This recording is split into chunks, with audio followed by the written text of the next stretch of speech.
Maksadımız şan getirmek. Bu kalkınışlar dövrüne yaşlar size alkış aydiyar, arka dağlı, serdarımız. В столичном амфитеатре Ашхабад прошел финальный тур творческого фестиваля «Студенческое вдохновение-2023». В культурном фестивале, ставшем финальным аккордом учебного года 2022-2023, приняла участие молодежь 24 высших учебных заведений Туркменистана. Первый этап красочного марафона творчества и талантов с участием студенческих коллективов художественной самодеятельности состоялся в каждом высшем учебном заведении страны, а лучшие творческие коллективы получили право выступить в финале государственного уровня. Организаторами фестиваля выступили молодежные организации имени Мухтумкули и Министерство образования Туркменистана. На творческом смотре талантливая молодежь из 24 вузов страны продемонстрировала умелое владение различными жанрами. На сцене ярким калейдоскопом, сменяя друг друга, были показаны эстрадные номера, сценки из исторических тем, туркменская народная музыка и танцы в исполнении творческих вузовых коллективов. Фестиваль открылся церемонией награждения участников и вузов.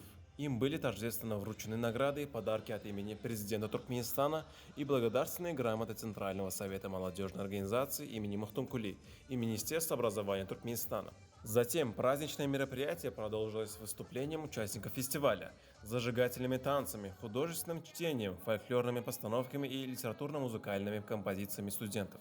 В рамках фестиваля студенты Международного университета гуманитарных наук и развития, Института международных отношений Министерства иностранных дел Туркменистана, Туркменского национального института мировых языков имени Даулетмамета Азади исполнили танец «Дружба», который стал одним из самых ярких номеров на фестивале.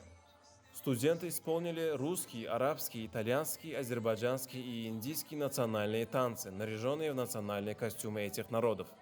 Ежегодный студенческий фестиваль «Студенческое вдохновение» проводится с целью выявления творчески одаренных, талантливых представителей среди молодежи, развития их способностей, стимулирования творческой активности учащихся, повышения интереса к искусству, а также широкой популяризации национальной культуры.